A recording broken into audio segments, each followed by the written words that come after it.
TitleMatchNetwork.com. Now, from Texas, you also worked in Puerto Rico. Right. For Carlos and Victor. What are your memories of that promotion down there in Puerto Rico? Well, my best memory is Brody walking in the shower and coming out with his guts hanging out. Well, I'm going to talk all about that. That's my best memory of Puerto Rico, of him getting stabbed to death there, you know.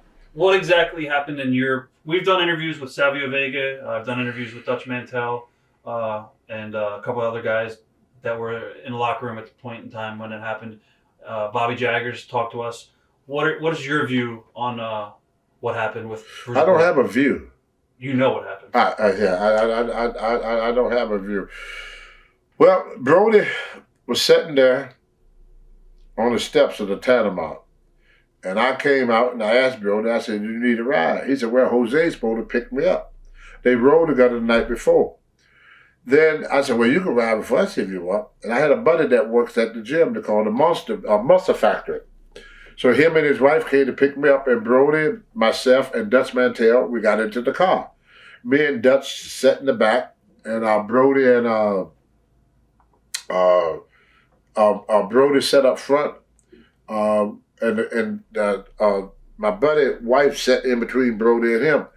We got to the building. I was sitting there. I was doing a portrait of Mark and Jay Youngblood. And Brody come over and said, "Oh, that's good, Tony. I didn't know you could draw like that. That looked just like them guys." He said, "Can you do a picture of my kid for me?" So I said, "Yeah, give me a picture of your kid." When I said that, Jose came by and said, "Brody, can I see you?" So they went in the shower, and they walked in the shower. All I hear was, "Huh? Huh?" So I jumped up, because I was about as far from here to you from the shower. I dropped my art pad, and I saw Brody bending over holding his stomach. Jose had a knife like this. Carlos Colon cut in front of me, grabbed Jose by the arm, pushed Jose up against the wall, said, "No, Jose, no, Jose." Jose come down with the knife, cut Brody's ponytail off. I pulled Brody out of the shower. I laid him down on the floor. Now, we waited for the ambulance. Now, as I was there waiting for the ambulance, the thing that shocked me the most was the guys getting dressed for the show. That was the most shocking thing to me. So then the guy couldn't lift Brody. He said, can anybody help me lift him?" And I said, "I can lift him." So I go to pick up Brody. Brody said, don't drop me, brother." I said, "Brother, I curl more than what you weigh." So I set him in the thing. And the man said, if somebody want to go with him, they can go with him. So I got on the ambulance, and I figured as I jumped on the ambulance that I couldn't, I don't speak Spanish. So I have a buddy of mine that spoke Spanish. I reached out the car. I was pretty powerful back in my young days. I grabbed him by the back of his shirt, and I drug him behind the ambulance until he was able to pull himself in the ambulance. I went to the hospital. So I sat there with Brody for a while, and the doctor finally came in and looked at him, and I sat there while they took him in the operating room. So the guy come back out and tell me, said, "We got him stable." So then I left and went back to the building. When I walked into the building, all I hear was laughing and joking. Patting each other on the back, talking about what a great match they had, how wonderful this was, how wonderful that is. And I'm standing at the door, I said, a man just got stabbed in here. And everybody's acting like nothing happened. So this policeman's coming over, and he said, "It's a shame what happened to your friend." I said, "Yeah." And he said, "Did y'all get a look at it?" I said, "Look at who?" And they said, "The fan that did it." I said, "Didn't no fan stab that man?" He said, "Well, who stabbed him?" I said, "That man sitting right there." He said, "You mean Vader?" I said, "Yeah, he the one that stabbed him." So then one thing led to another. And so the police went around and asked other people, what did they see? Everybody in the dressing room was bland. Nobody saw nothing but Tony Atlas. That's why every time Brody name come up, who name come up with it?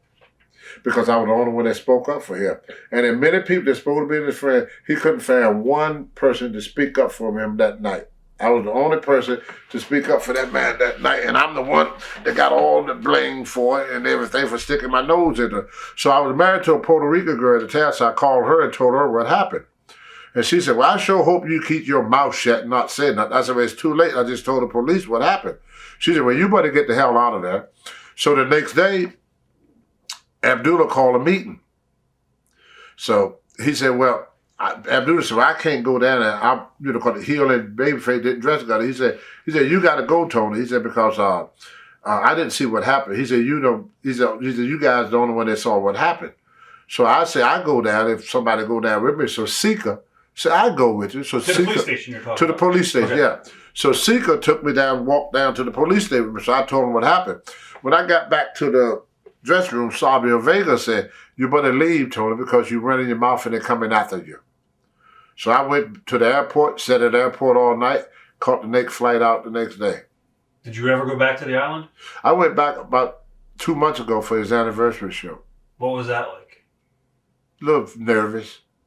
But they told me that they're going to contact me for the trial. I never hear any more about it. Why do you think Jose got off? Was no witnesses. I was the only person that would speak up, and when I didn't show up, that was pretty much the end of it. Why do you think they never called you to testify? Do you think they paid off, or? I thought they didn't want me getting killed. I would have never testified. You know that. Right. How far do you think I would have made it to that courthouse? You would have killed. I would have been killed. And I don't think the cop wanted another death on the head. I wouldn't be here telling the story if I went back there.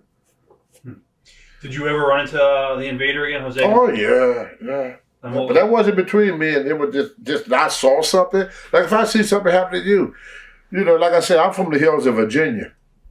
And us old Virginia bridge runners, I just can't sit back and watch something happen to you and then sit back and, and not say nothing about it or act like I don't know what's going on. I can't do that. And it's not in me. I wasn't raised that way. What did Invader say to you when you guys ran into each other again? Nothing. Totally quiet. Yeah, it was like, we just talk about old days, talk about wrestling, Wow. Yeah. That's a crazy story. Yeah. Did other guys, did you ever look it down on them for going back? I know a lot of guys said they weren't going to go back and work for the territory, and No. a lot of guys went back. No, because that's the wrestling business. Right. You don't have friends in wrestling, you have business associates. If you leave this business, you got 2 friends or 1 friend, consider yourself lucky. Wrestlers have never been each other friends. We've been each other business associates. It's true. And if we could cut one of the other guy's throat and cost him his career, we'd do it in a heartbeat. Do you want to say anything else about the Bruiser Brody murder? Or? No. I just wish that it never happened. That's, was a horrible, horrible thing. And what it did, it destroyed everything we loved about Puerto Rico. Puerto Rico was like a paid vacation. And there were so many wonderful, wonderful memories from many, many wrestlers. So many great stars got their career there. And when that incident happened, it just took it all away.